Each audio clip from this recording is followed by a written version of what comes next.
Hi, everyone. Good evening. We're going to get started. Welcome to the 2025 Legal Issues Masterclass.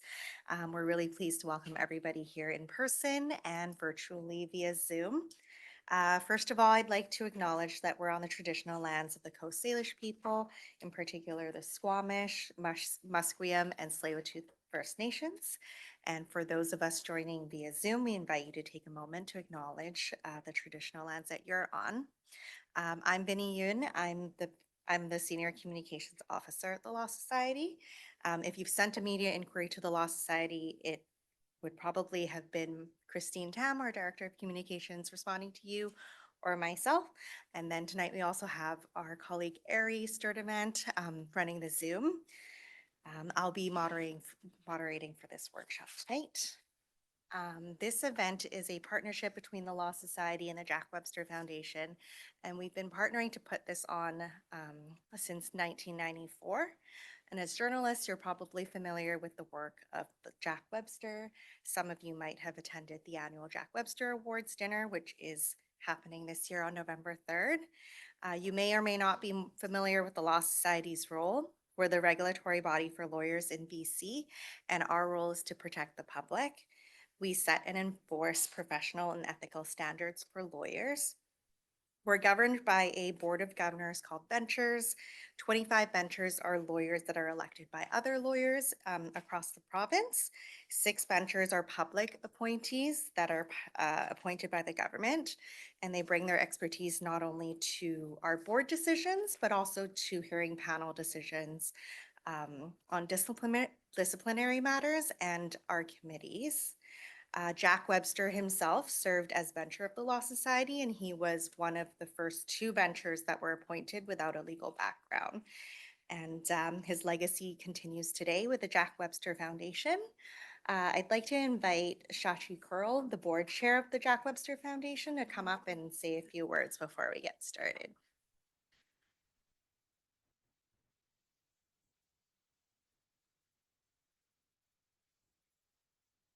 I promise I won't take up a lot of time. Like, I come from a TV background, so consider this like the bumper and the intro before we get to the story. Thank you all for coming. How many of you are here for, I can't see those of you virtually, but how many in person are here for the first time tonight? Okay, I see some hands, and I know based on who I see in the room, there are a lot of you who are here for like the umpteenth time. We won't talk about how many years. I want to express my profound gratitude to the Law Society of BC for keeping this partnership going. I want to thank Dan Coles, who is a Jack Webster Foundation trustee and a lawyer and somebody that many of you are probably very familiar with in vetting scripts at 5 minutes to air, whether he's telling you, yeah, it's fine, go, or what do you mean you just reached out to the person? You can't do that. That's no good.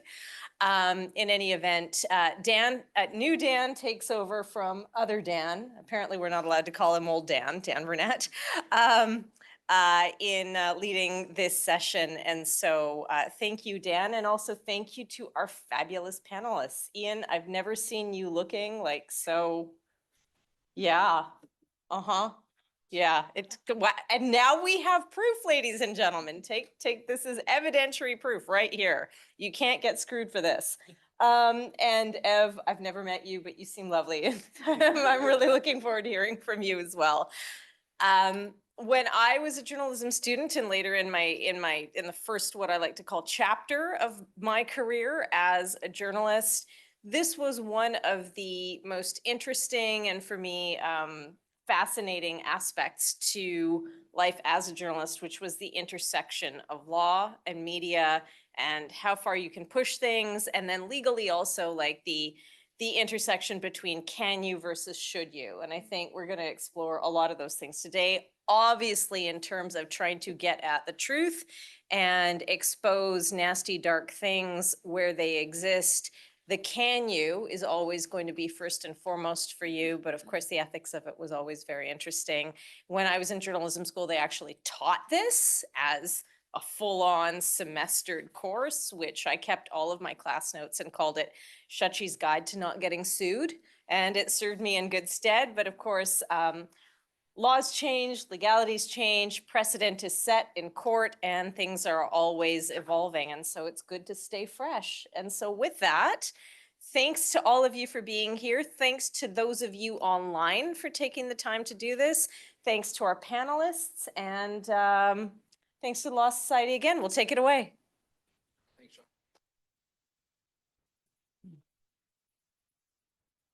Thank you so much, and let's start tonight's program. Tonight we'll be focusing on the responsible communication defense. It's a legal defense that allows publishers to publish information on a matter of public interest that may not be true, provided that they can establish that they acted responsibly in attempting to verify the information. And I'm pleased to introduce you to our panelists. Ian Young is the BC and Yukon Bureau Chief for the Canadian Press. A journalist with more than 30 years of experience, Ian has worked as a reporter and editor on 4 continents, starting his career on local newspapers in his home country of Australia. He then moved to Britain, where he worked for the London Evening Standard before moving again to Hong Kong in the weeks before its handover to China. He spent more than 20 years working for the South China Morning Post, holding management roles, including international editor. After moving to Canada, he continued to work for the Post as a columnist and Vancouver correspondent.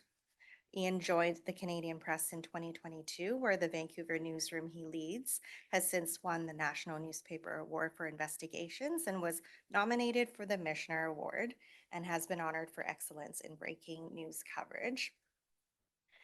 Eve St-Laurent is Senior Legal Counsel to CBC Radio Canada, where she has been advising on all matters relating to media law for over a decade.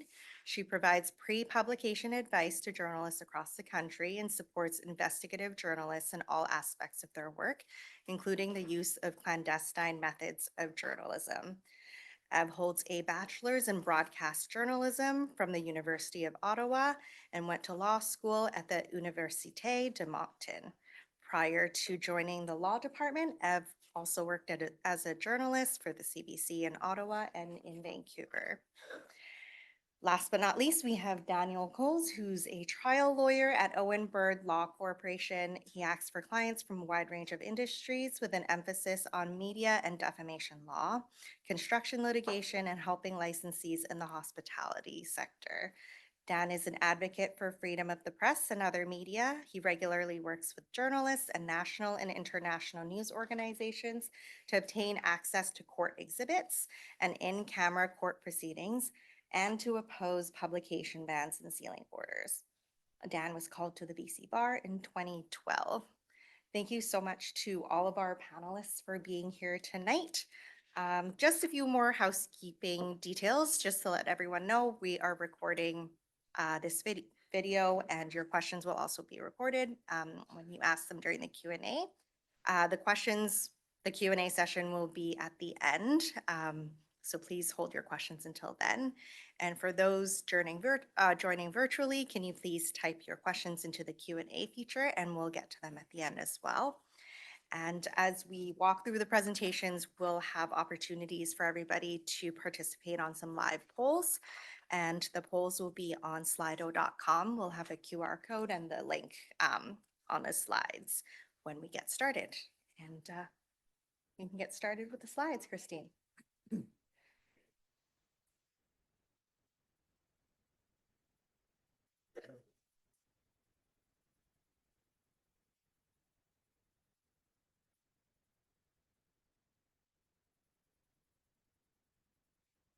You have to just push on the presentation itself. There you go. Okay, so that is the live polling URL, slido.com, and then that's the number, or you can just scan the QR code. We are actually going to kick off with the first question to get everybody started. So the question is it ever defensible to publish a false statement of fact about someone? And the options are no, if you can't prove it is true, you shouldn't publish it. Yes, but you need to couch your allegations as opinions or merely repeating what others have said. And the third option, yes, if it's on a matter of public interest and you do so responsibly. So we're going to start the poll right now. And people online can also join as well. All right, so we can do this as well. And here's the QR code again in case you need it.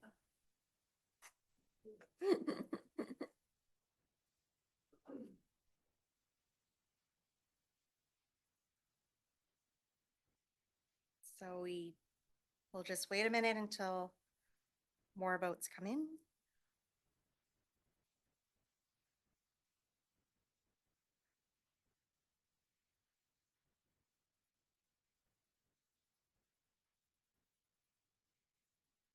Get away, Indian. All right. We're at about 36, 38.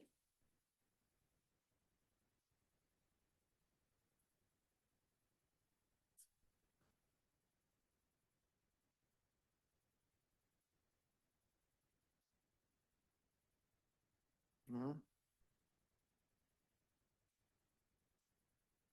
Give it like 30 more seconds and then we'll. Mm-hmm.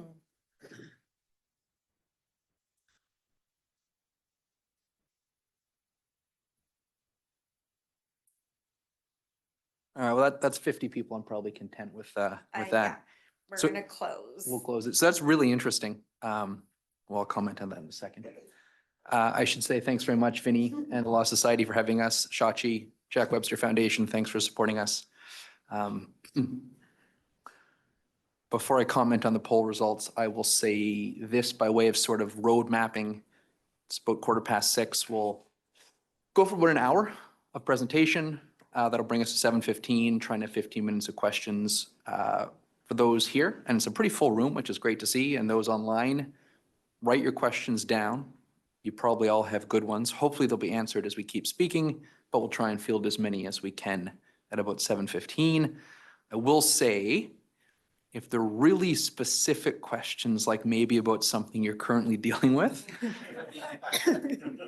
I'd be happy to speak with you about them when we're done, but I'd prefer if questions were more general rather than, I was at provincial court last week and I should also say that I am going to kick things off with a little bit of sort of black letter law. This is supposed to be a panel discussion and not too academic, but I think probably valuable as a refresher for most and maybe a first time for some, just to go over the basics of defamation again. And that will really act as a good foundation for the next part of the presentation. Then it will be hopefully some lively discussion between the three of us. I'm a hired gun here. You know, I don't work in journalism. News media and bloggers and authors sometimes hire me, but I'm not, to stick with sort of the violent metaphors, I'm not in the trenches with these guys. So these are your trench fighters over here. They're going to share some more stories and perspectives. My experience tends to be limited to calls from Romina Day at 5 minutes to 6, or I'm in court.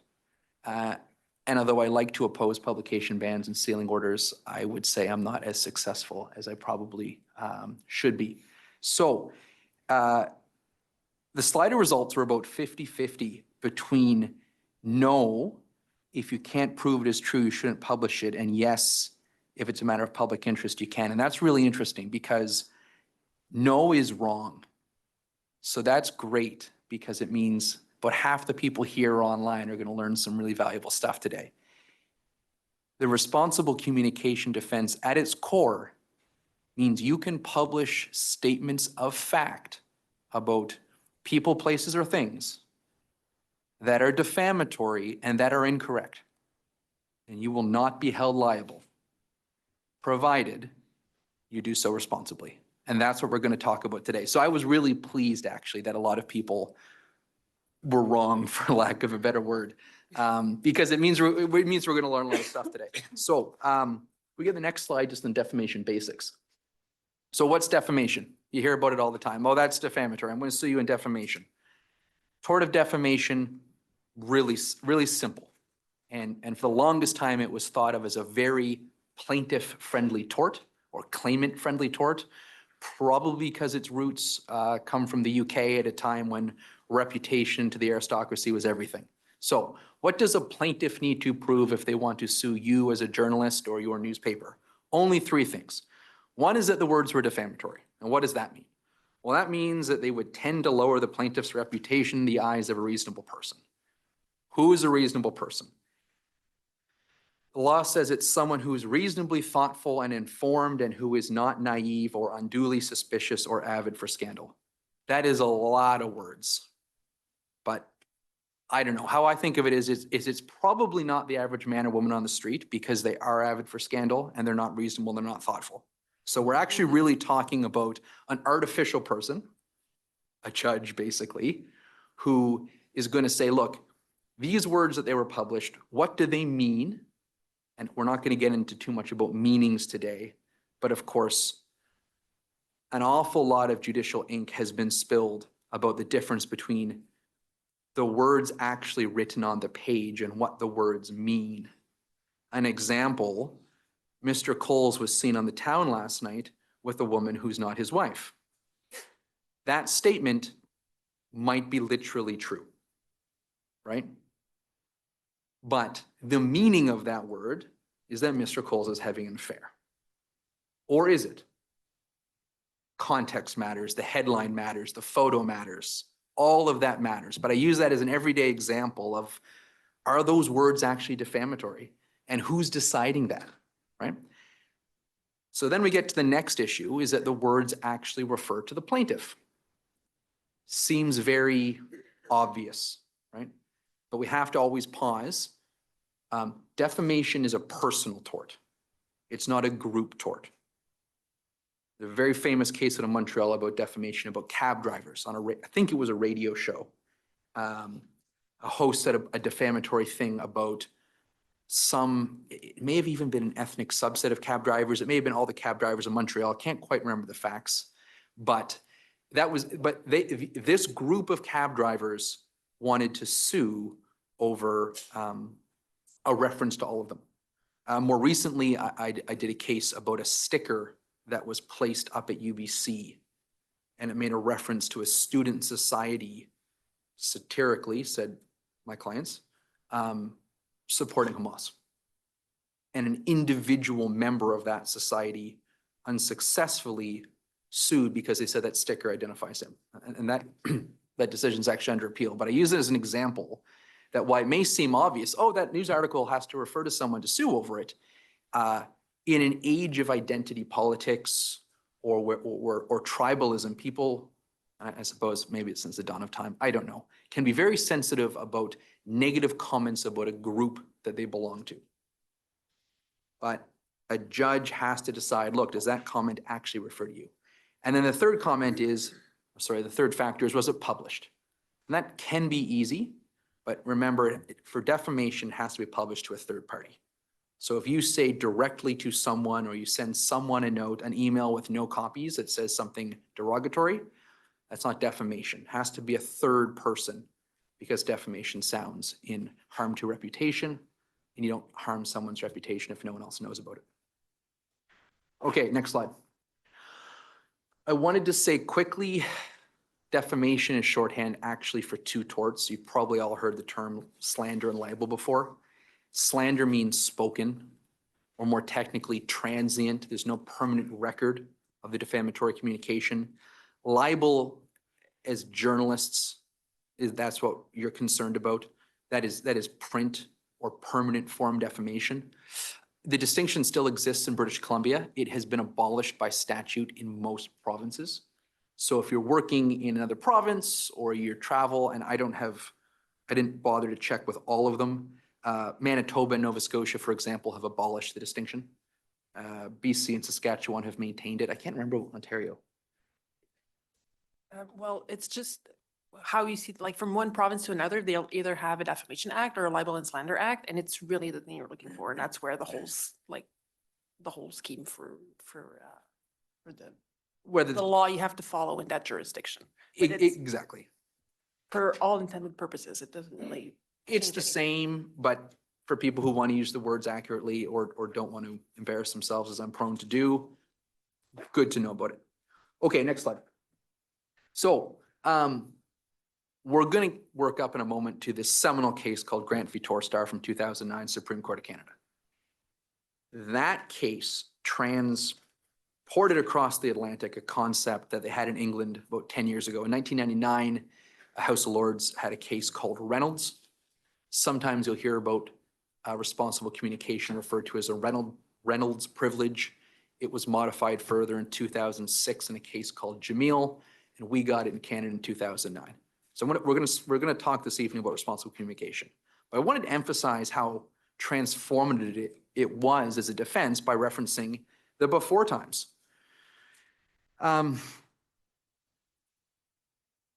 Most news articles are probably defamatory, unless you've been tasked with, squirrels on water skis or that sort of stuff. And I've never been a journalist, but I'm sure most people have to start with those sort of feel-good stories. Most of the work that people do in this room, someone somewhere would probably say, well, that's defamatory of me. You've said something negative about me. I don't like that. That hurts my feelings. Okay. In theory, they could sue you or your publisher about that. We've talked about the elements they need to make out, and most of the time they're relatively easy, right? If you call a politician sleazy, or you say a teacher did something inappropriate about a student, and you put that in Global News or The Sun, or you put it on a wire service, the tort is pretty readily made out. So most defamation trials really are all about the defenses, because unless you're dealing with something particularly unusual, proving the three elements is not hard. So before responsible communication, the defenses available would have been a little bit of privilege. So you have parliamentary privilege, news reporting privilege on trials and pleadings. Okay, so that might help you in some cases. And to this day, I think journalists still rely on, well, great, I got a copy of the notice of civil claim, or I got a copy of the indictment, or I got a copy of something from the courthouse. That helps. Or I sat through court and I heard witnesses speak. Great, that's privileged. You'd also have the fair comment defense, and that applies to a lot of reporting. If it's a matter of opinion, and you can do a whole session on what is opinion, what is fair comment. But that is typically dealing with, well, I set out the categories, right? Things that are incapable of proof. But if you're talking about facts, you actually want to break facts, you're typically stuck with the defense of truth. So can we move to the next slide?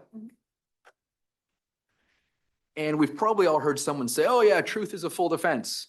I've heard that from people I'm giving advice to all the time.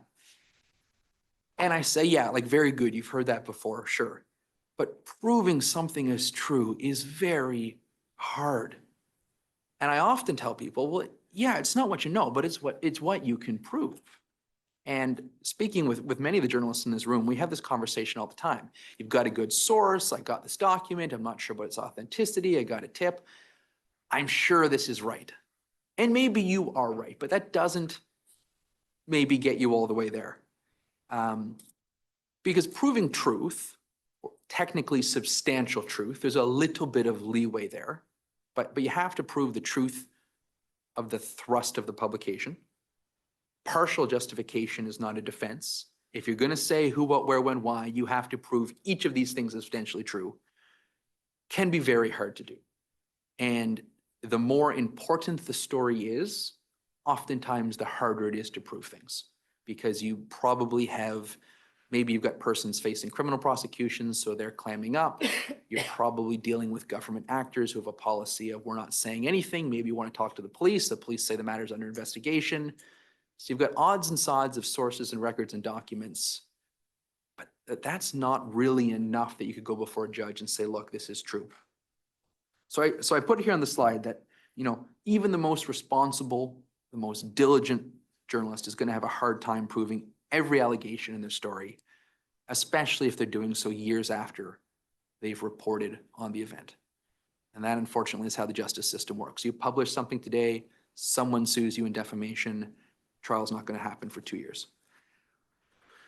And that's what the court in Grant v. Torstar recognized, that practically speaking, there is a gap between reporting on important things and the ability to prove the truth of those allegations. And that was creating a chill, that reporters were not reporting on important things that they ought to be able to because of that fear. So Next slide, please. Grant v. Torstar. And I'm going to try and move this one a little quickly. This is the decision we're going to talk about tonight in some detail. The facts, very briefly, Toronto Star published a story about a wealthy individual named Peter Grant.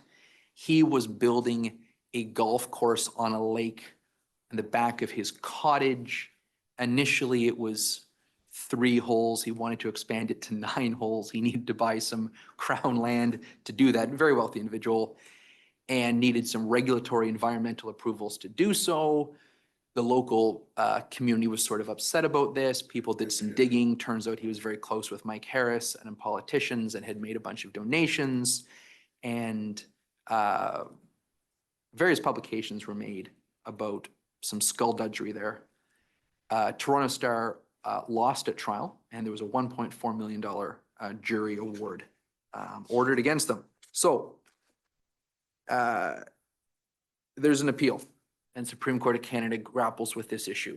You've got a matter of public interest, golf course, public lands, environmental reporting and regulations, but it's hard to prove whether or not there's been some inappropriate backroom deals. You've got sources, maybe you've ATIP'd some information, but it's hard to connect all the dots. So Supreme Court of Canada can move the slide. Okay, we're good here. Recognize the need for this new defense, that we need to be flexible when dealing with matters of public importance, so that the charter value in free expression can be fulfilled while at the same time protecting reputation. And that's what this slide deals with right now, is trying to achieve a better balance whereby reputation, which has significant value, can be protected, but historically too much protection had been afforded to reputation and not enough to free speech. And the inquiry that we trust the media to do. So a new defense was born, responsible communication. All right, that is the black letter stuff. I did that very quickly, but we have 45 minutes left and I want to get these guys going. So Slido question number 2. True or false, for a publication to be on a matter of public interest, it must concern a public figure or government or political matters. So we've launched the poll. And the votes are coming in.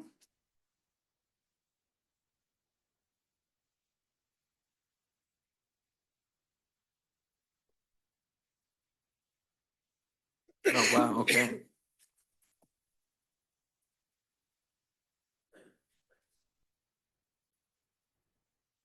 All right, well, that's a no-brainer. People seem to get that one pretty right.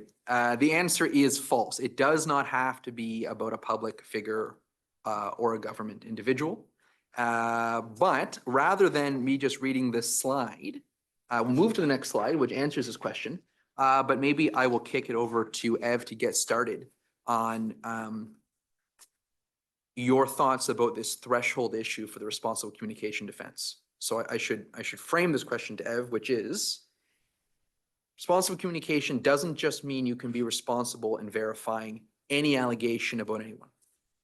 It has to be something that engages with the public interest. So at a more obvious end, you'd have something about national importance or a crime spree in downtown Vancouver. Maybe that's obvious. On the lower end of the spectrum, probably not the public interest, you might have a dispute between 2 neighbors that no one really ought to give a hoot about. It's, I don't know, where someone's fence is. Those are easy, but they're not always that cut and dry. So Ev, putting you on the spot here. Yeah. Public interest in Yeah. news reporting, and Ian, I'll put this over to you too, because it's a foundational issue. You're going to get sensational or salacious fact patterns that come into the newsroom that someone wants to write about. What's the first thing you're thinking about whether this falls into that public interest category? Well, what's in the public interest is not necessarily what's interesting to the public, first and foremost. So it's, and to just to circle back a little bit. The defense is responsible communication on a matter of public interest. Public interest is part, we call it responsible communication, but the full defense is on a matter of public interest. You need to have public interest in the story. And whatever you're like the story you're seeking, what you're researching, it has to be in the public interest. For me, I have, and that's a discussion to have with also editorial. We wouldn't normally be like researching, looking into a story if it's not in the public interest. For me, I have like some basic things where I'm just sold right away. If there's public expenditure of public funds, of taxpayers' money, I'm usually quite interested, and to me, we meet the threshold of public interest.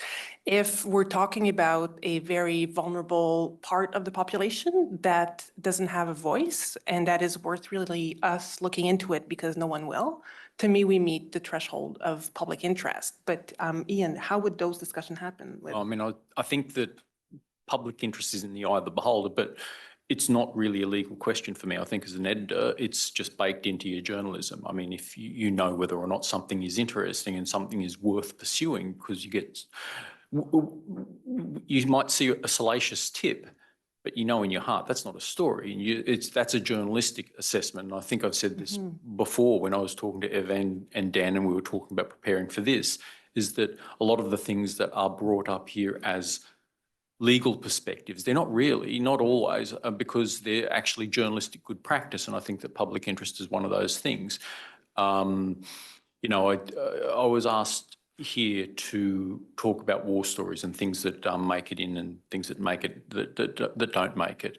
And I'm reminded of one case where we had, well, this is actually before I worked for the Canadian Press.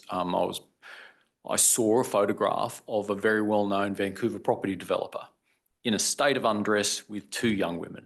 Now, so what do you do? It was certainly salacious. It was very interesting. I had extensive discussions about that with colleagues, but ultimately this guy didn't, this person, their reputation didn't hang on on how they conducted themselves in their private lives. So of course, I didn't proceed with the story. And I know that this photograph was shopped around to other journalists as well. No one proceeded with the story because I just don't see how that was in the public interest. That may have protected us legally because I'm not quite sure what were we trying to impute by publishing this story? What were we trying to achieve by publishing that story? It certainly was defamatory to the person to show something in that manner.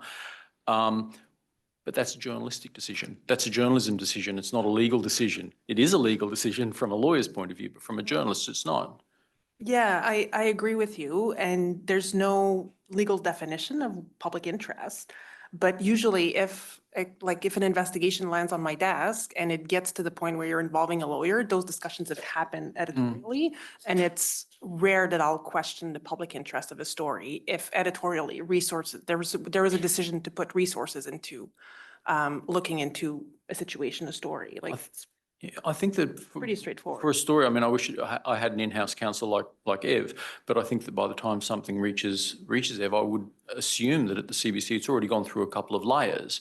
You know, it's not like this photo would land in full cloth on Ev's desk and say, "Hey, let's run this." You know, I think that probably would not reach Ev's desk because a few layers of journalists would have intervened. I hope at the CBC by that stage. That's a really great anecdote Ian shared, because I mean, I think about another very famous photo of a gentleman with his arm around a young lady that's caused him an awful lot of grief and lost him. Yep. A child. Sorry, I said young woman. I should have said child. But that decision not to run with it, it is so important. Like it is, I mean, you call it a journalistic instinct question. And it's simultaneously a legal threshold question, because if you satisfy yourself that, yes, this is in the public interest, and we now move on to the next slide, which is, okay, well, how are we going to responsibly report on this? Meeting any of these factors doesn't matter if it wasn't in the public interest in the first place, right? Even if you find out who these children are, or the people are of in a state of undress and where they are and what the context is, your journalist can chase all that to the ground. But if at the end of the day, publishing that photo in the story is not in the public interest, the responsible communication defense is not going to help you very much.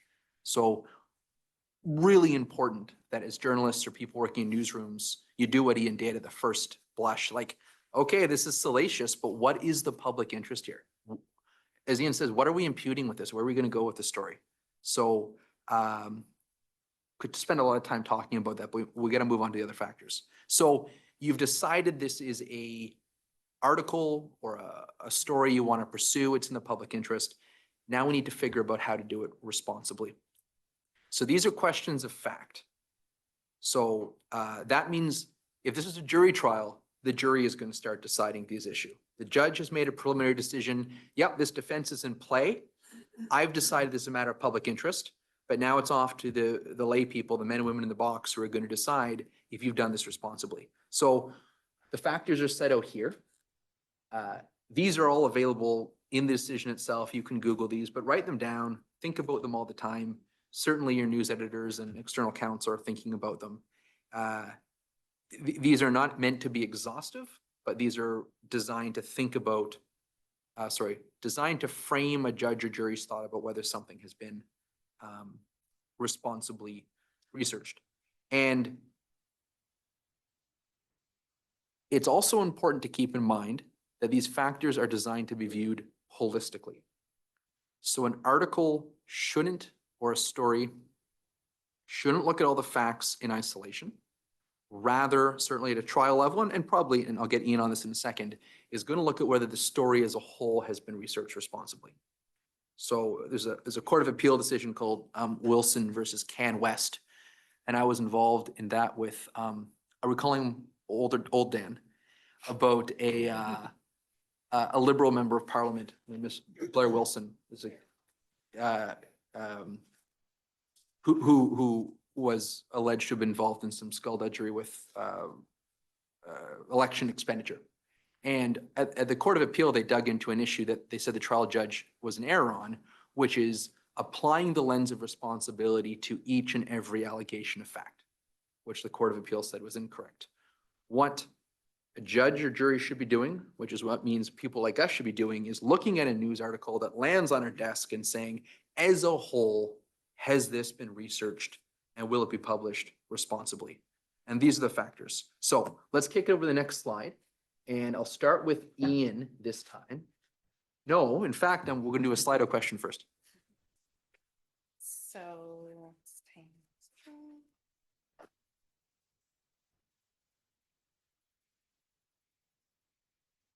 This is a good question. Okay, it's launched. So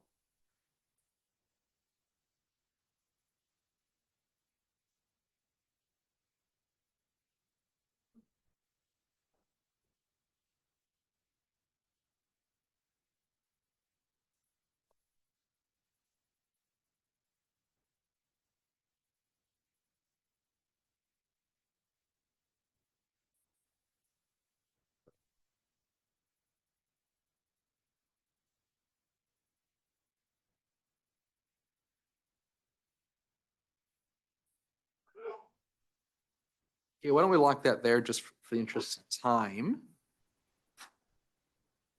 Because we got about 50. So the room got it largely right. About 50% of people said it is seeking the subject side of the story. If you had that as your answer, you are correct, although there seem to be votes for everything. Supreme Court of Canada has described the core of responsibility as seeking the subject side of the story. And we'll talk more about that in a moment. There is one more question, though.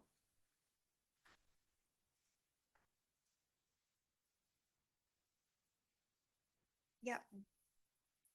So Kate, that one's launched. When it comes to assessing the applicability of the responsible communication defense, does the court view all publications equally? Yes or no?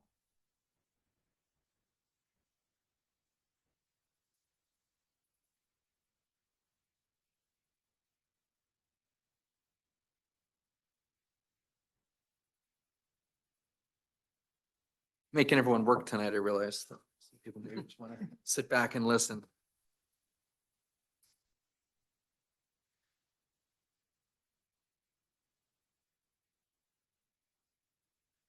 Okay, we're probably good here because the correct answer was no, and people were overwhelmingly correct in saying that the degree of diligence required is proportional to the seriousness of the allegations. And we'll hear more about that in a moment. So, Ian, why don't you kick us off with seriousness and public interest as factors in how responsible you guys need to be when you're publishing a story? I mean, I come at it from a perspective of someone who has been sued, and you know, I strongly advise people in the first instance not to get sued. It's an extremely excruciating process, but if you do, you've got to have your defences in place. You know, when I was sued, it was as when I worked for the South China Morning Post, and I was very grateful to have the public interest defence, you know, available to me. Just very quickly, the basis of the case was that Vancouver, not to bore everyone with my horror story. You're here to bore people with your But stories. with prominent Vancouver property developer was turned out to be wanted by China, and was the son of a prominent Chinese politician. We reported that, and the person sued. It was true, of course. Of course, it was true. I wouldn't publish something that wasn't true. But we had to you know, mount a public interest defence as part of our defence, and you know, there were various factors. Was what were the matters of public interest, and we went through this with my editors even without knowing that this was available to us as a defence. This was a case that involved, you know, a politically exposed person. It was a case that involved China's pursuit of politically exposed people around the world. It involved how Canada responded to that. So we had a whole list, a whole grab bag of defences of you know, public interest defences that were available to us, and so we had a long list of that. But at the same time, we had a series of other defences that we used as well, including truth and you know, and even fair comment was part of it, because it involved 14 stories. So this was an incredibly extensive and incredibly long process. It lasted for more than 4 years. So I'd just like to say again, don't get sued if you've got a very well funded plaintiff. Even if the outcome does not go their way, it can be quite a debilitating process for an active journalist. Having said that, I'm very grateful that the public interest and responsible reporting defence existed, because it gave us protection. There was a settlement, but at the same time, it was a very heavy part of our case. Ev, a serious news story comes across your desk. Sexual impropriety. Serious allegation. Yeah.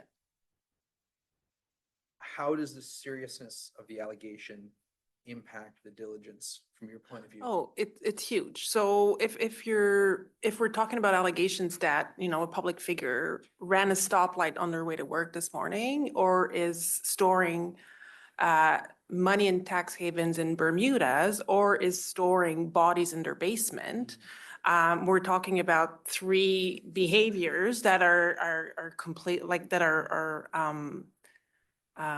There's a hierarchy. illegal. Yeah. It's not the same person. Yeah.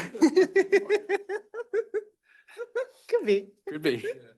But every single one of them is going to be approached from a very different perspective. And we're going to need a level of evidence different. And also when it comes to accountability and when we confront these individuals, it's a completely different investigation depending on the seriousness. And the seriousness is often, like in defamation, we talk about sting.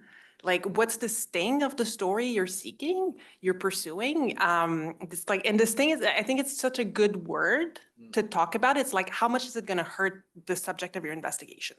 And so, like, this is just what's being considered when we're talking about seriousness, and it's going to have an impact on the whole process of your investigation, how serious the allegation is that you're pursuing. That's a perfect segue to our next slide. So the test is sort of framed, okay, is it in the public interest and is it serious? We've talked about scenarios where yes and yes. So then we move into another set of factors, which is urgency. And that's a big one. What's the arc of getting this story to press or published online? How quickly do we need to move there? And that's, of course, going to determine how much research we can do, how many sources we can get, how much time the target of the story gets for a comment. And then there's reliability. And sometimes the most serious stories don't necessarily have the most reliable sources. And reliability, I think it's probably easy to think about that as a source like a person. Of course, reliability can be documents. Sure, most journalists who've been around for a while have had the manila envelope slid into the door, or now it's probably an email. You get some document, you don't know its authenticity, you don't know its provenance. How reliable is that document? Ian, let's start with you. Do you have an anecdote about important story, public interest, it's serious, but reliability of sourcing? What are you telling people work for you? What are you worried about? It's interesting because I actually wrote down some notes before this, and I was thinking about this question, and I just scrolled down something along the lines of, if you don't think your source if you don't fully trust your source, don't use it. But I thought about it, and that's actually not quite true. I would say that if you unless you fully trust your source, don't rely on them for the story. Now, I think of one case recently. We had a well-known an Indigenous artist accused another well-known Indigenous artist of sexually assaulting them. There are a couple of other twists in this case, insofar as at least the alleged sexual abuser is dead, and you can't defame the dead.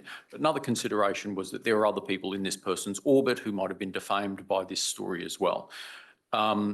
Now, you know, the person who was making the complaint, at first blush, they weren't super reliable, not a super reliable person, but we pursued it. We did talk to the person extensively. We spoke to a couple of other people who were also in that person's orbit. And crucially, there was actually a statement of claim that had been lodged. And that was, and finally, it took a while to realise this person had in fact lodged a statement of claim, and that's when we decided to publish the story. But there are layers, you know, I mean, there were layers there to us deciding that this person, who at first blush had some issues, had some reliability issues, but you know, there were a bunch of other factors that led us to push that story through. And you know, because we're the wire service, inevitably it gets picked up, and the stakes are very, very high when you get it wrong. When you put it out into, you know, a couple of hundred publications, you don't want to get it wrong. Although there were, as I said, there were a couple of other mitigations there. So yeah, there are layers to it. So it's not quite true to say that if you don't completely trust your source, you should not use them. You should just don't rely on them. Look for other sources, you know? Yeah, like I don't think the perfect source is out there, but often a source who, if you question the reliability of a source, sometimes that source can be used as a tip, and to start investigating and finding other sources that can corroborate the story. Yeah. We layer, I I mean, I layer the sources, you know, if someone or something is not quite there, it might be part of the story, but don't rely on it. You know, you're looking for as many different layers as you can to build up a story, and that's why some long investigations go for months, because at various stages, do we pull the trigger now? Do we pull the trigger now? Do we pull the trigger now? Yeah. Maybe if you've seen, I mean, you've probably worked on similar cases, but if anyone's seen the movie She Said, you know, the New York Times look at the Me Too movement at various stages. Do we go now? Do we go now? Do we go now? And it takes time. It takes time to build up the story, and it takes time to build up that kind of defense as well, I'm thinking. Yeah, and those two examples, the first example you gave, and then the She Said, it's we're both investigating situations of like allegations of a sexual nature, and those are the trickiest one, because there's a perpetrator and an alleged victim, and that's it. It's a he said, she said, and like this is a typical case. All of those #MeToo stories, it's a typical case of a he said, she said. There's no other sources present. The corroboration for those stories is super tricky. But in general, when it comes to reliability of a source, if we're like putting that categories of stories aside, There's the perfect source is most likely not out there, but there's ways to corroborate what they have to I say. think in the movie, I mean, it was like, I mean, when it's she said, he said, she said, she said, she said, times whatever, times 20 or 30, Yeah. then it becomes, then you reach a certain level of confidence. Yeah, and she didn't just said it now. Mm. At the time when the alleged yes. events happened, she spoke to other people, and then we can talk to those people that said, "Oh yeah, I remember 5 years ago she came to me with these, with that story," and it's not new allegations that are surfacing. So this is just all kind of like the type of work to corroborate that is being done when these types of investigations come out. Where does urgency fit in, guys? Supreme Court of Canada and Grant does recognize that news is a perishable commodity. A couple of judges have, in British Columbia, have recognized that the public's need for information ought to be timely accessed information, that Section 2B of the Charter protects speakers, the media, as well as listeners, people who digest information. It's all part of our democracy. But that speaks to, in using Ian's word, trigger, how long do you have to wait? Do you need 30 she saids? Do you need 10 sources? When is enough? How long do you have to give a subject of your story time to comment? I expect people in this room feel the urgency, whether it's to meet a filing deadline that day or to meet something for this week. I'd never pull the trigger on a story. I would never pull the trigger on a story because I felt it was urgent if I thought at the same time it might get us sued. And that, I say that as someone who works for the wire service, where urgency is our bread and butter. I don't think urgency is ever the priority in terms of a news judgment. Maybe in terms of some sort of, I'm trying to think of some sort of scenario where there's some sort of outside factor where someone is in danger or something like that. Maybe that might be a factor. But I don't think as a news judgment I've ever encountered, well, actually, no, that's not true. I have encountered something where it did involve danger to a person. But as a news judgment, I don't think I can think of a situation where the news judgment, this is urgent, we've got to get this news out, superseded that caution. Is that true? Is that true for CBC? Yeah, well, I mean, I don't make that call. I make recommendations, but as legal counsel, my appetite for rushing to air is extremely low. I want to make sure that we have everything we need in order to go to air. And like, yes, sometimes there may be a fear that we're going to get scooped by another media. And I think that's where like the urgency, it happens, and we may get scooped, but you don't know what they have. They may have that extra source that you don't have to corroborate some of the facts that you absolutely need to get the story out there. So like there's always that fear, but it's a very intangible one. Yes. I mean. Next slide. Okay, so picking up on Ev's comment, they may have something that we don't have. We know now the core factor is the other side of the story. So this is the big one. Have you put the thrust of the story to the target? Whether that is a organization, whether that's a company, whether that's a person, and given them an opportunity to respond, and as is appropriate, reflected that in your script, even if it's something like no comment. So Ev, why don't you start on this one? How does getting the other side of the story work for you guys? So there's different approaches to it. The way that for my threshold is that the subject of an investigation, I don't want them to be surprised by anything in your story. Ultimately, when we're ready to go to air, it's because we've put all of the allegations to them. And even if they've come back to us, said that with a response, and that response is contradictory to what other people have told us, and we're going to showcase that in the story, they should know that that contrary opinion or that evidence that we have that is contrary to what they're saying is out there.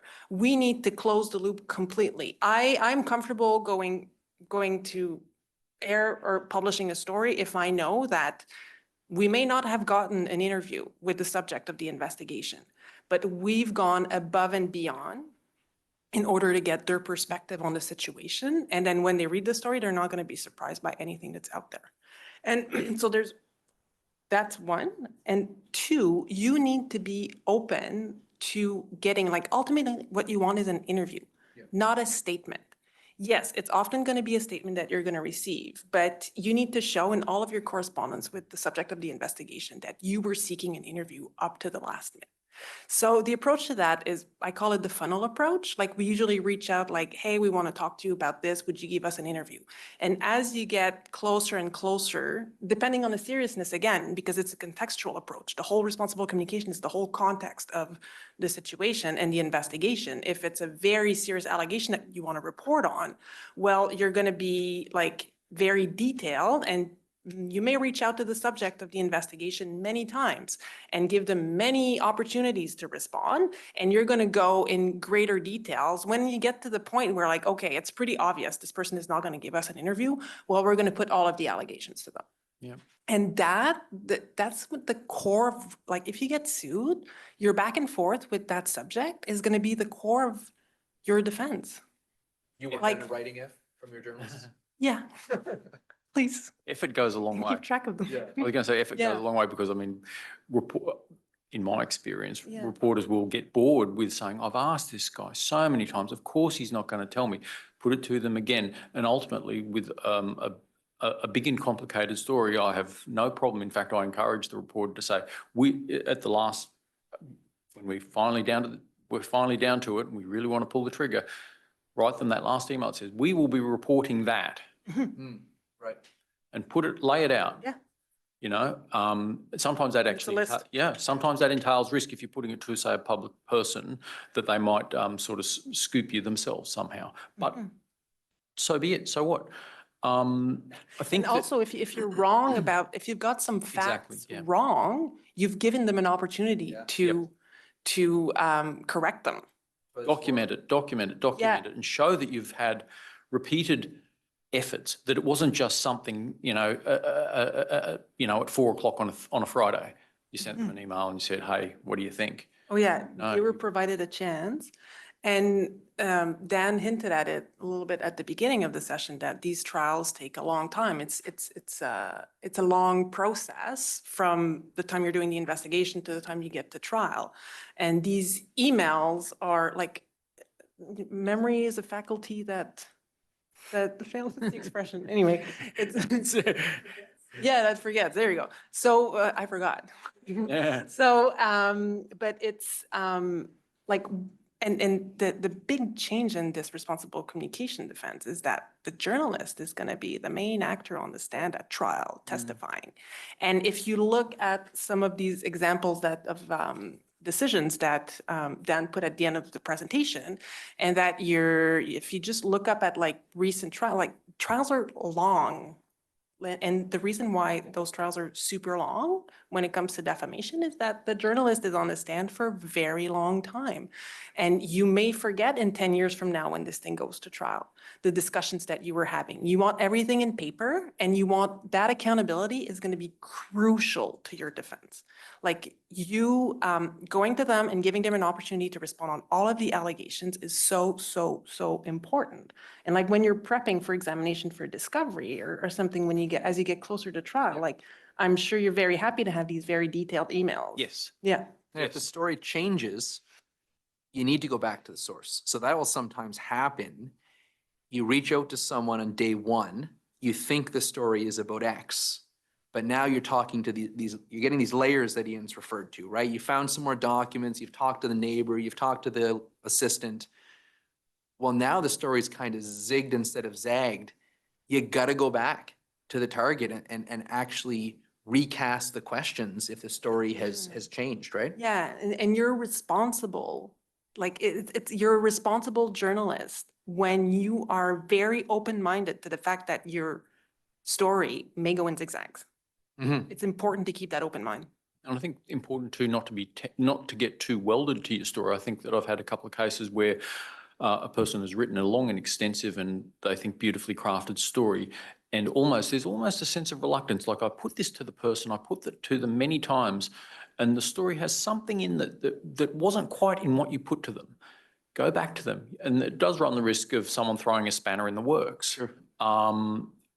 but I'd rather that be discovered before you publish than you know, in discovery.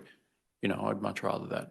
I had an experience, and this is, we're doing what Ian and Ev has outlined in writing.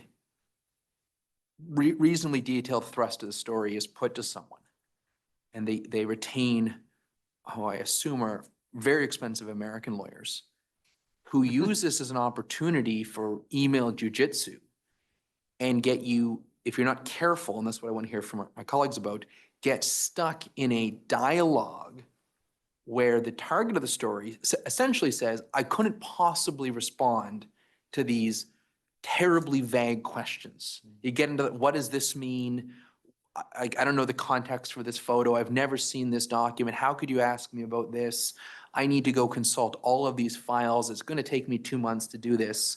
And you can really get bogged down if you don't put some parameters on these questions. That's sort of the boomerang, right? You put the thrust of the story and their lawyers write back and dispute the whole premise of it and accuse you of being vague and accuse you of in fact not being responsible.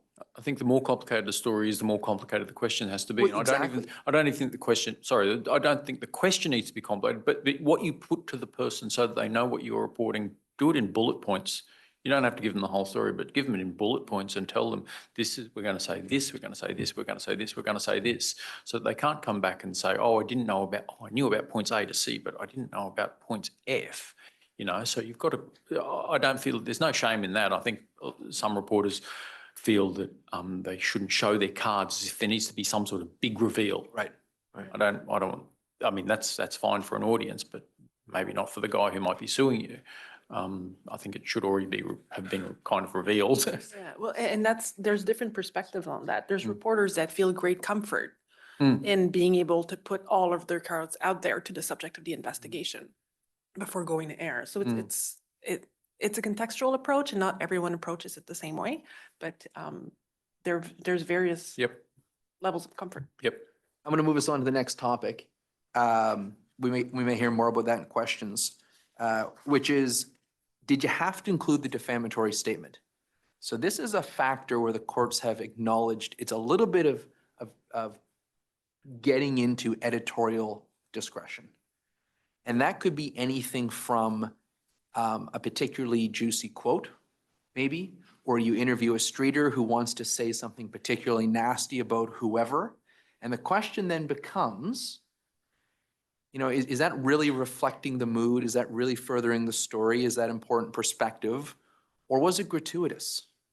I think, I mean, when you forwarded me the slides and you referred to it as watering down, you know, that sounds terrible. I think I see that there are some young journalists out there, some more experienced, but watering down a story is daily practice. If you're not confident in a particular aspect of the story, don't include it. Is that watering down? I guess that's what watering down is. You might take something spectacular out of a story, but if you're not confident in it, why are you including it? So that's daily practice. That's just editing. I don't think, I think that anyone who sort of objects to their story being watered down, you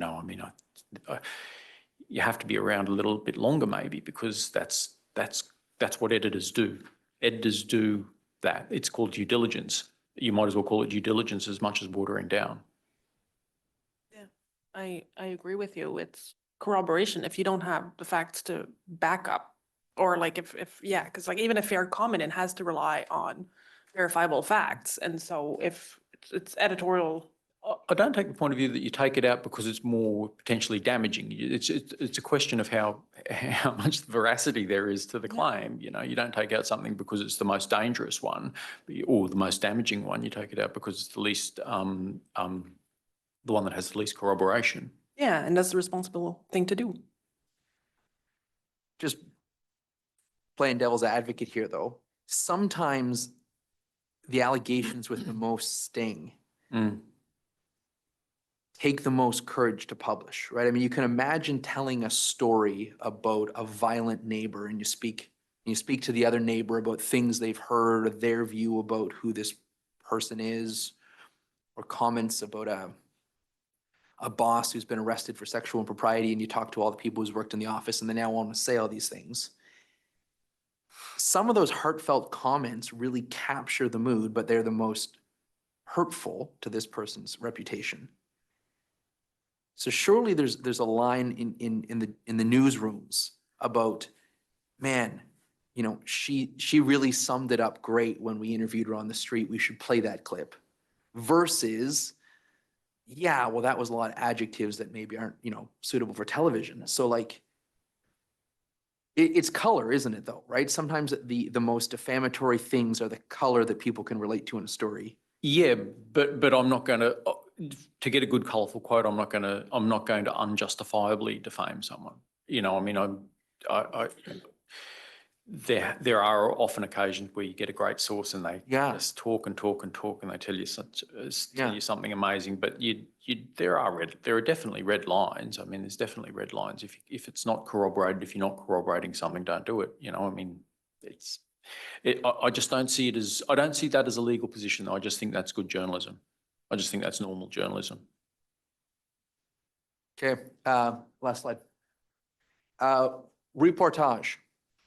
We're gonna end on this one and then we're gonna turn it over to questions, but this is an important factor that is part of the responsible communication defense. It doesn't stand alone, but it's a little bit different.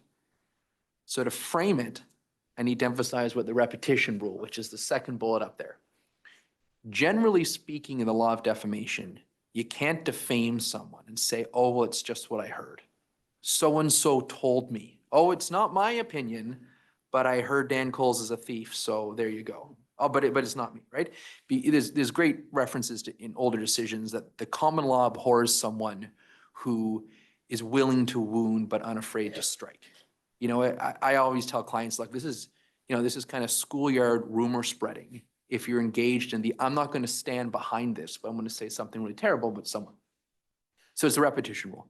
If you repeat it, if you endorse it, if you publish it, you're liable for it. Reportage is an exception, and it's strictly controlled, and that is essentially if the story itself, if the allegation itself is newsworthy, regardless if it's true, you can publish that. And the factors are set out here that have to be met. And I'm not gonna read those out because you guys are all here who can read.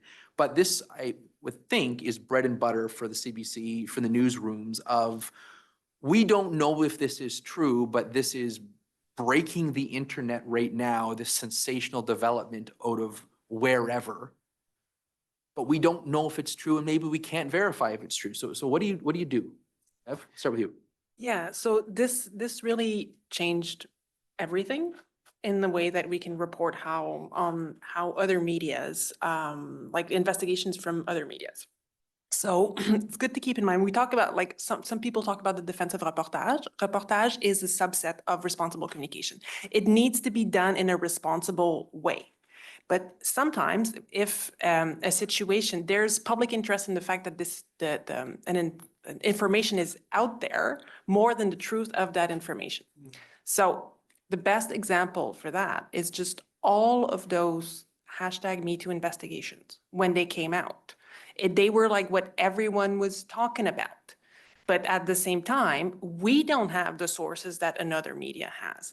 When the Harvey Weinstein scandal broke, it's what everyone was talking about. It's not just the New York Times that could talk about it. What the reportage did is allowing us to talk, like, it's in those 4 factors are like 1 paragraph in the Supreme Court of Canada decision. Yeah. In Grant versus Torstar. So like I'll just copy paste that paragraph and like, this is your threshold. This is what you have to follow in order for your story to be fully defendable. But it's when we don't, there's no way for us to corroborate, to get the story out. When the Weinstein story broke, like, Canadian media didn't have access to all of those Hollywood stars that the New York Times was speaking to. But there was public interest in reporting on the story. And it, like, so those stories, like, you'll see them very easily. They're very easy to identify. The Toronto Star is reporting that. And then we summarize the investigation from another, and like all the medias are doing that. And like just summarizing the. We try not to do it as much, but we. Well, yeah, because you're you're in a different situation. But yeah, and then like you'll have like the blanket sentence, you know, the whatever media you're working for has not been able to independently verify.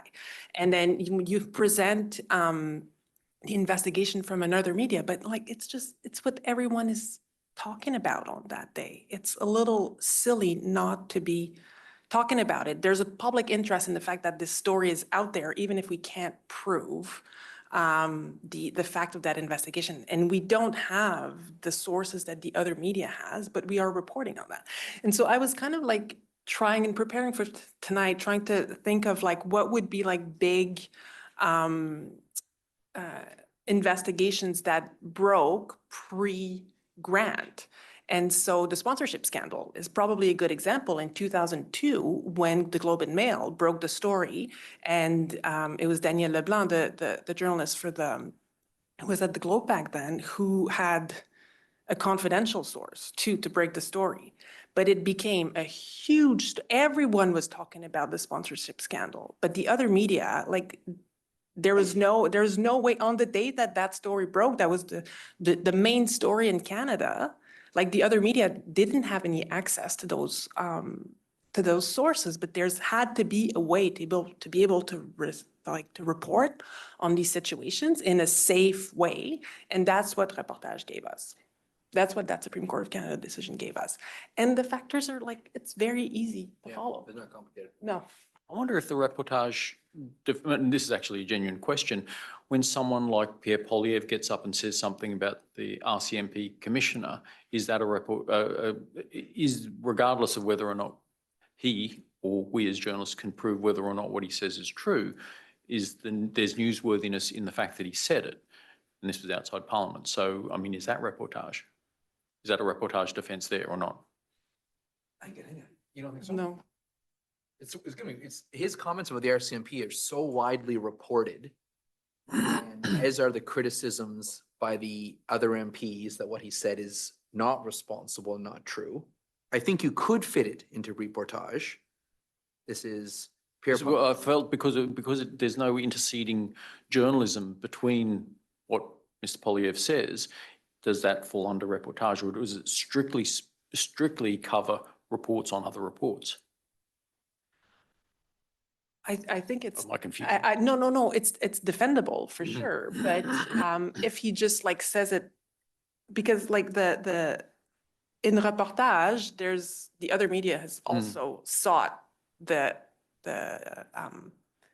subject of the investigation's perspective. Right. So I think it would be responsible to reach out to the RCMP and say, but that's like, we're falling into just general responsible communication, fair comment, and like the usual defenses. What if he got up and said something horribly defamatory about Mark Carney?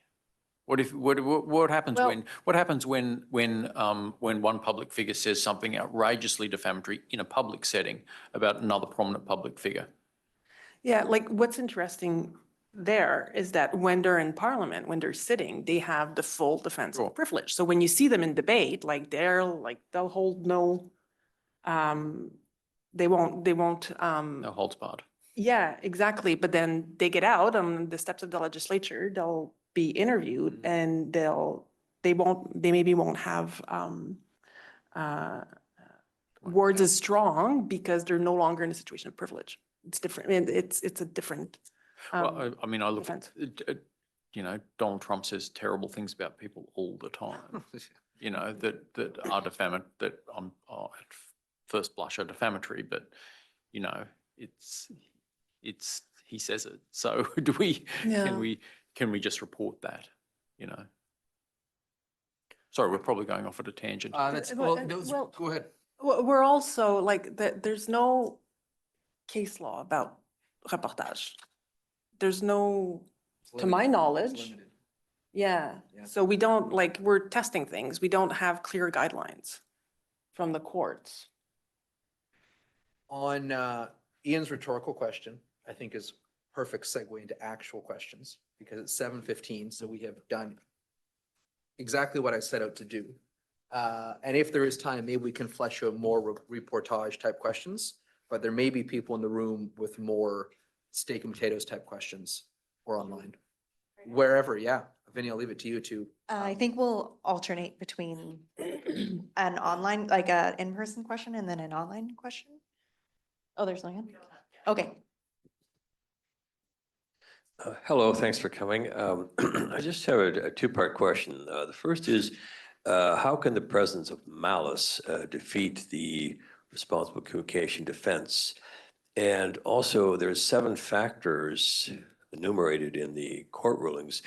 If it would be a good idea to print out a checklist of the 7 factors, and as you do your reporting work, tick them off, then if it goes to court, you present a copy of the actual checklist to a judge and say, look, we tried to fulfill each one. You go first? Sure. So my perspective is that malice pretty much trumps everything. It's very, very risky if a plaintiff has a malice argument. It's very, very risky for the defendant to use the responsible, because if you were malicious in your journalistic endeavor, it's very hard to prove that you were responsible in doing so. And the responsible communication defense, like, it's a full contextual approach. So if there's emails like out there between, I don't know, in the newsroom, between people in the newsroom that say, oh, like, we're gonna get him or something like that. Like, if we give them if we give the plaintiff some argument to say, oh, I think they were malicious, it's extremely risky to walk into trial with some aspects of that. That's that why evidence. discovery is so scary. You know, during the process of being sued, everything's up for grabs. All your emails, all your private messages, all your text messages, everything that you said or wrote down about this person and about the story is up for grabs. So if there are emails out there saying, yeah, we'll nail him this time. Yeah, what the plaintiff is going to do is try to prove that you were malicious. Mhm. So it's a huge, huge factor. And then I forget your second question, The sorry. second part is to have a checklist, and as you do your journalism work, to tick them all off one by one in detail and give a copy of that to the judge and say, look, we did our due diligence for every factor. Yeah, it's a good practice to keep in mind. It's a full contextual approach. So the court will consider all of these factors. And the other thing on the list, like we listed the factors, but there's another one that is, and any other factor the court may deem reasonable. Right. Catch all. It also. Yeah. Yeah. So if a piece of journalism is solid, good, and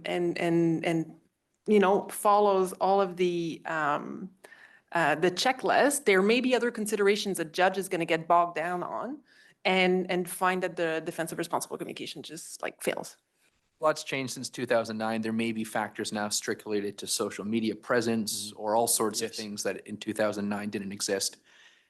Before we move on to the next question, just to pick up on Ian's point, discovery is powerful. In your newsrooms as a journalist, when you're reporting on your story internally, how you're getting along, your interviews, do not put things that evidence malice or your personal view of the target in emails, because all of those 2 years after you wrote them are going to come to light, and plaintiff's counsel will relish beating you over the head, even off the cuff things like, yeah, I tried to catch up with so-and-so, but he slammed the door in my face, or I know he's lying, or I can't believe the company he or she keeps, or even just little things that are just bona fide grumbles that you would say around the water cooler. If they're reduced to writing to your editor or you're working with someone else, that builds a story where someone's going to put to you or put to the judge, you had tunnel vision from an early stage in this article. You weren't after the truth. You wanted to nail this guy to the wall about whatever. And you didn't speak to all the right people because you wanted to speak to people that were going to tell you what you wanted to hear. That kind of chit chat really matters, and there can be a tendency for people to get too casual with stories, especially when they drag on for a long time. Absolutely.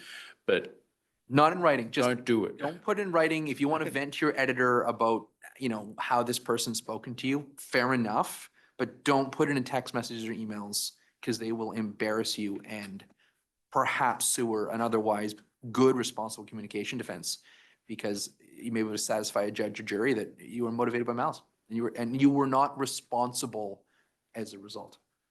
Any more questions? Okay, what's the safest way to cover online rumors about a political candidate? And would reportage come into effect if there's no other reporting on it yet? The dispute itself is a matter of public interest. I would say that's pretty vague, but going back to what was on a slide, I underlined it, is that it has to be important. Well, first it has to be attributed to a person. If it's a rumor, like it's just. Yeah. Attribution is really important for reportage, certainly, because it sort of anchors the source and the merit of the so-called rumor. Also, the overarching aspect of reportage is a public interest lies in the fact that the allegation was made rather than truth or falsity. If we're really just dealing in online rumors, then really whether they're true or not is what matters. It's not so much it's significant that they're being made because online rumors are everywhere about everyone of any profile. So I was going to say there's a big difference between something being an online rumor and appearing on the front page of the New York Times. Exactly. It's not, rumors aren't rumors. I mean, they ain't the same thing. Online rumors is a pretty low bar. Yeah, like a gossip website Yeah. is reporting on, Right. That's not reportage. No, Yeah. no, and we fall more into like your repetition rule that you were talking Right, about exactly. just before introducing reportage, like just repeating. You're just amplifying a rumor. Yeah, So yeah, and it's that fine line. it's a good question, but go back to the 4 factors. You want to attribute the allegation to a real person or source, that the fact that that person or source is saying this is newsworthy. Yeah, and there's public interest in the fact that that's the story that everyone's talking about today. Right.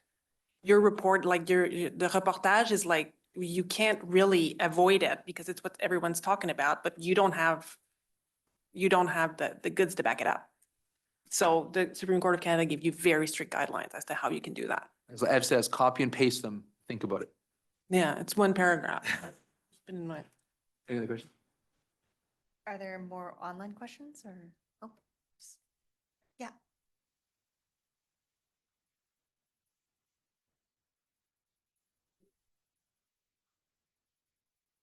Bonsoir. Thank you so much. I hope you won't find my question weird. I've worked with Eve before, Julie Landry from Radio-Canada. And I'm wondering in the defense, is it usable the fact that we might have way more information that we actually published? Let's say we talk about director of a school board, for instance, and we have 30 people that told us such and such, and we decided to use 15% of it, and we're sued. By saying, oh, well, we had way more, but we decided, is that part of responsible journalism to hold back? Is that a weird question? No, it's a great question. You're not limited to calling evidence on what was in the story.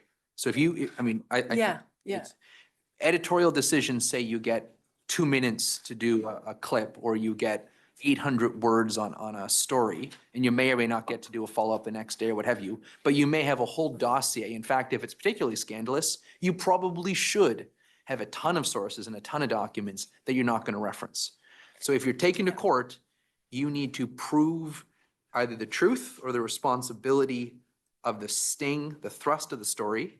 And if that means unveiling 30 names of people you spoke to and reams of emails that weren't mentioned in your story, great.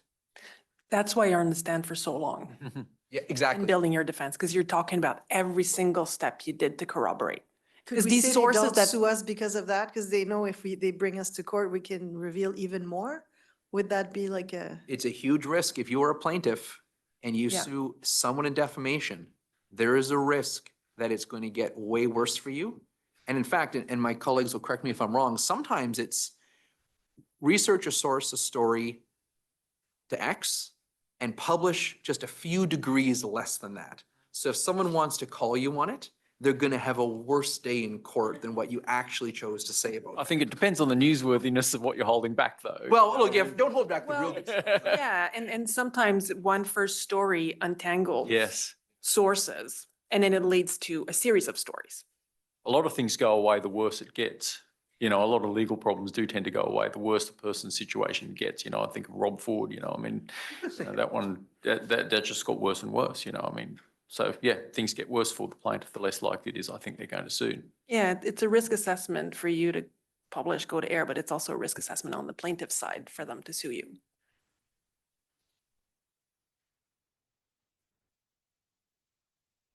I think there was a question in.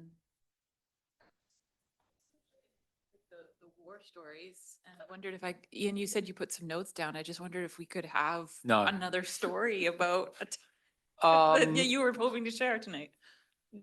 Could you be more specific? I mean, it's almost on a daily basis, we make sort of these kind of quasi-legal decisions, which I say aren't really legal decisions, they're journalism decisions.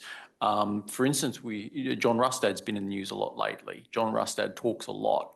John Rustad talks to journalists quite a lot, and he can be quite indiscreet. There was a case where he recently talked about, he talked about something he described as a rumor about a female member of the party is all that we reported, and that's all we'll report it as. But there was a lot more detail in what he said that would have identified the person very, very easily. And so the nature of what he was saying, we decided not to go further than to say that the person was a member of the party. I don't think, I'm just trying to think whether or not anyone else in this room, any other publication in this room, went further than that. It would have been newsworthy, but it was very highly defamatory, and we had no way of knowing if what he was saying was true. And there was a question about whether or not it was in fact in the public interest that information be out there. But it was very destructive to that. Certainly, it was destructive to that person. And ultimately, it became a destructive thing for Rustad himself, as there was a backlash. This is something quite recent. But yeah, I'm reluctant to go too much further into the grotty details of my journalism. But you know, the Canadian press will certainly will say that the journalism speaks for itself. But I just repeat, don't get sued. It's just not. It's just so painful. It's horrible. It's a horrible process. It's what I do for a living, Ian, is. You know, oh, notwithstanding. We have one question. Yeah. Any comments about images, photos that you guys published and you got sued for, or defamation, or? So an image can be defamatory, to be clear. There's been some bad ones locally of the image of a wrong person, right? Headline. There was one case, I think it was Vancouver Sun, with a now judge who was wrongfully identified. He was a lawyer at the time as a criminal of some description. I can't remember all the details, but I would say, just as a short answer, absolutely images can be defamatory. And of course, publications are viewed as a whole. Yeah. So I won't come up with an example off the top of my head, but an otherwise non-defamatory image paired with a defamatory headline or copy can create a defamatory meaning. So everyone needs to be careful about how you pair stock images or you've sent someone out for photos with copy, because you know, photo says 1,000 words. We all know that. I mean, hand signals can be defamatory. I mean, anything, a noise can be defamatory in the right context. So it's all fair game if someone says a reasonably informed person would look at that otherwise benign image and know terrible things about me. I encountered a case where an image of a person on an Interpol list resulted in some trouble because the person argued that publishing that image was defamatory. You know, and this is an Interpol photograph, because so certainly it can get you into trouble. You just don't feel confident just because it was an image on an Interpol site that you're going to be okay with that, you know, if you don't do the due diligence on it. Well, and good luck diligence verifying yes, why that name was on Interpol. I mean, how are you going to source that? So we're fully into responsible communication defense, because you're probably not going to be able to prove that the truth behind why someone is wanted by Interpol. So it's a great example of you think, oh, well, it's Interpol, this has got to be legitimate, I'll publish this image. It might be, but I'm sure Interpol, like any other organization, has made mistakes and people get on the list for the wrong way. So that's a very good example. Even an image of an apparently legitimate source isn't the beginning and the end of the diligence you have to do, right? We're just about at 7:30. You want to squeeze in one more? Mike wants one more question. Okay, You can have it. one last question. Better be a good one. Thanks. Thank you, everyone, for a great panel and Q&A. I just want to know if you're seeing more kind of radio silence from the subjects, not the targets of investigations. And, Keep using the word. you know, what strategies you've employed to kind of get that comment? Is it registered mail, or is it like cookies in email tracking to discern when they've opened an email requesting comment? Are you seeing it more? Like I've seen it a couple times where it's just radio silence as a tactic, which seems strange. I mean, I have been in situations where I was met with total radio silence and resorted to registered mail and to tracking to show that it was in fact opened and that it was signed for by a person.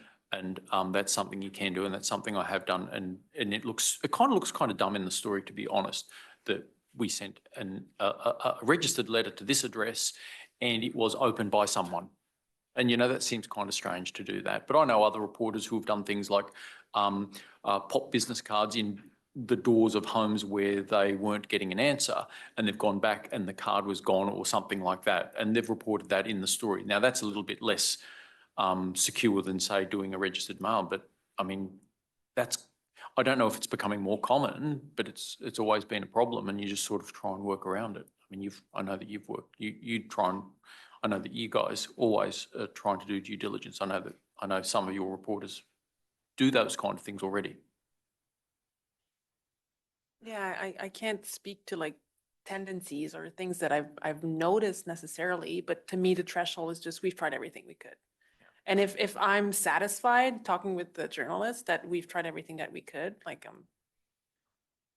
sometimes we just have to accept it. Something just occurred to me. One thing I would add is that it's not good enough to send something to an email that you found online. You know, just that, oh, I found this person's email. If you've got to confirm that that's an active email somehow, you've got to, it has to be, it can't just be, oh, I found this email and I don't know if it's working. I don't even know if it's got opened. I don't know.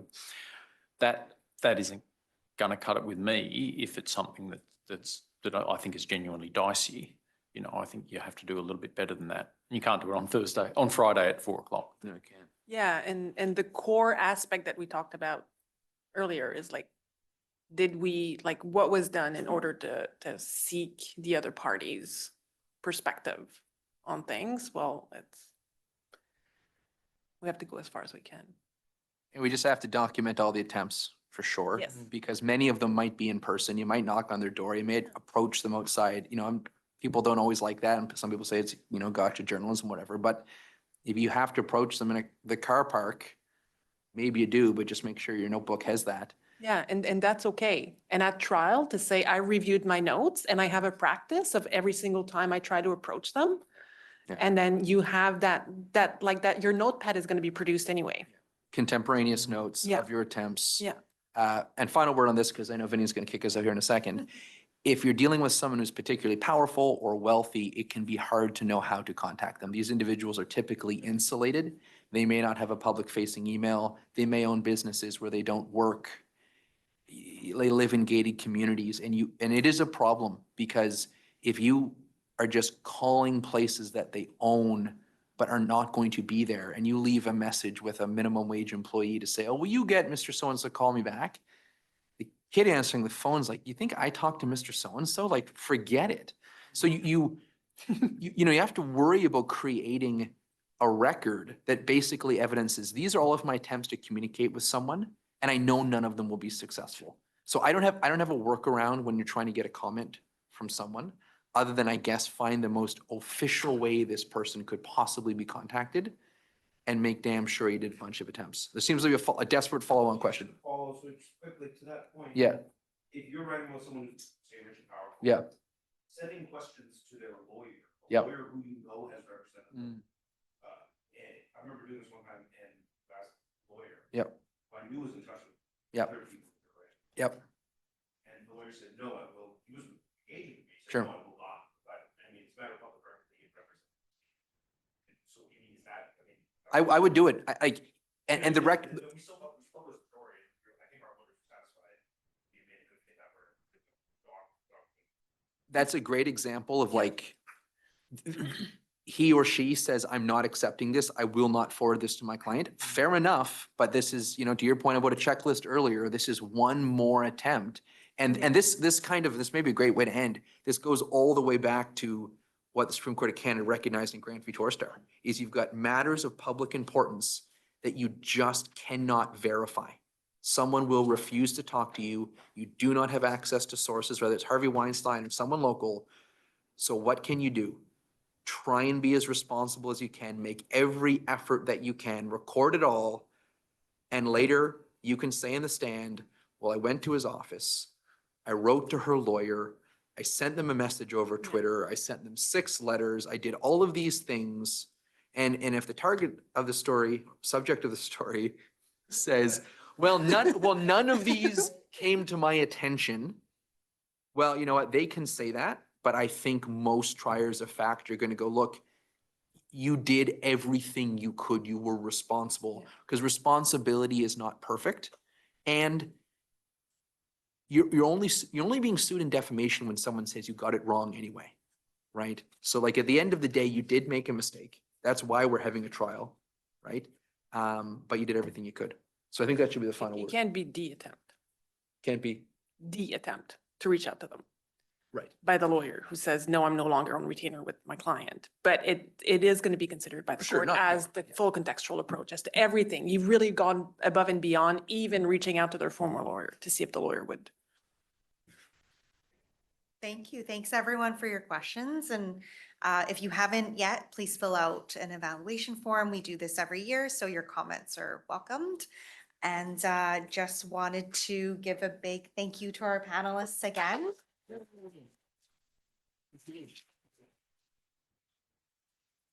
Thank you so much. Have a good evening.